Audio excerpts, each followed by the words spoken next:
আজ বানাবো বাঁধাকপি, গাজর আর আলুর ভেজ পকোড়া। তার জন্য প্রথমেই বাঁধাকপি, আলু আর গাজরটাকে গ্রেট করে নিয়েছি। তারপর সবগুলো একটা বোলের মধ্যে নিয়ে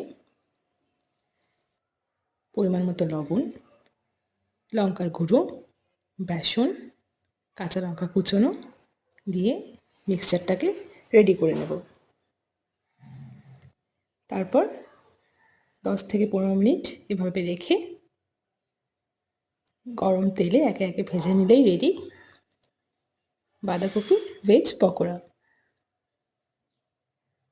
কেমন লাগলো তোমাদের আজকের রেসিপিটা? অবশ্যই জানিও। ভালো লাগলে do like, share and subscribe our channel.